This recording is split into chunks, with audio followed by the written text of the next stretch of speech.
কিছু মানুষ আছে একতরফেরই কাজ দেয়, ঘুরে ফিরে কিছু মানুষকেই কাজ দেয়। যদি সবাই বলে যে এখন মিডিয়ার বাজেট খুব ভালো, এখন সব কিছু খুব ভালো, এটা আসলে ভুল।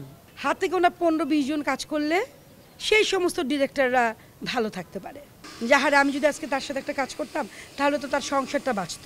অথচ সে কিন্তু এদের থেকে এ কিন্তু বেশি মেধাবী। তারকা মানে সুপারস্টার। আসলে এখন কিন্তু কাজ করার অপশন অনেক, কাজ করার অপশন অনেক, প্ল্যাটফর্ম অনেক, চ্যানেল। হ্যাঁ, এটা হবে না, এটা হবে, এটা হবে না, এটা হবে, এগুলো কিন্তু অনেক আছে। কিন্তু সেই তরুণ বা নির্মাতা বা লেখক যেই হোক, তাকে খুব সৎ হতে হবে, অনেক ট্যালেন্টেড হতে হবে এবং কাজটা খুব যত্ন করে ভালোবাসা দিয়ে করতে হবে। মানে এটা হলো প্রথম। যদি কেউ নিজের মেধাকে সুন্দরভাবে দেখাতে চায়, একদিন না একদিন সে জয়ী হবে। ধৈর্য ধরতে হবে। এখানে কাজ করতে আসলে আসলে ধৈর্যটার খুব প্রয়োজন। এই ধৈর্যটা অনেকে ধরতে পারে না, পিছলিয়ে যায়, বা সে হয়তো খুব মানে মন খারাপ করে ফেলে।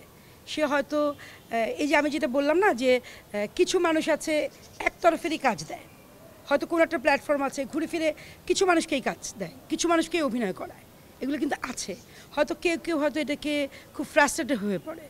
মানুষ কখন সুইসাইড করে? যখন ফ্রাস্ট্রেটেড হয়ে। সো এই জিনিসটা হওয়া যাবে না।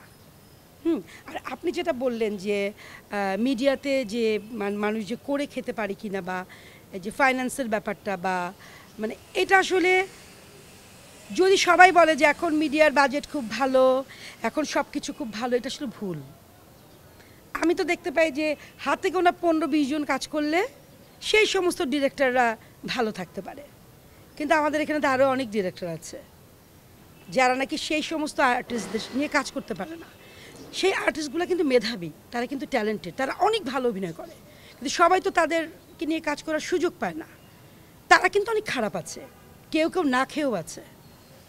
তো আমার কাছে মনে হয় যে সমস্ত অভিনেতা অভিনেত্রীর যারা ভালো নির্মাতা, তাদেরকে একটু সময় দেওয়া উচিত, তাদেরকে একটু সুযোগ দেওয়া উচিত।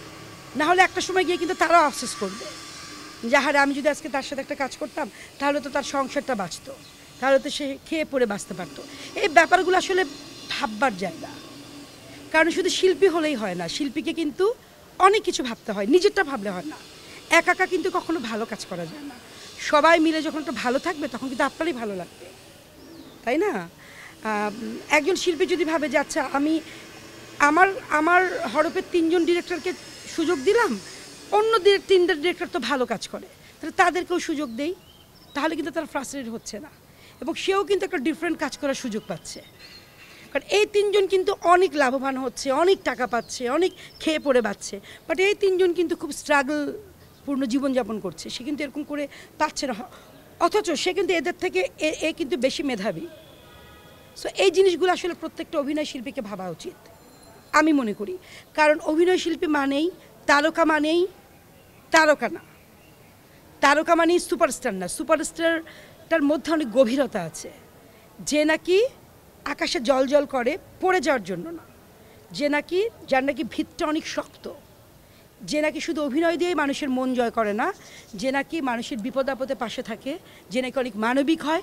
দেখেছেন তো, বট গাছ যত বড় হয় তত নুয়ে পড়ে।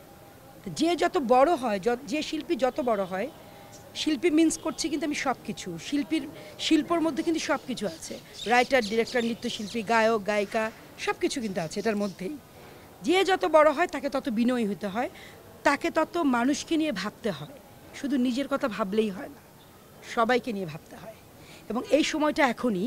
মানুষের জীবন কিন্তু একটা, আজকে আছি, এই যে আমি এখান থেকে হেঁটে যাব, আমি আর নাও থাকতে পারি, আমি মরেও যেতে পারি, পরে কিন্তু আফসোসে শেষ থাকে। আমরা বলি না যে মা বাবাকে ভালোবাসো, মা বাবার সাথে সুন্দর কথা বলো, একদিন চলে গেলে আফসোস করবে, আসলে ব্যাপারটা এরকমই।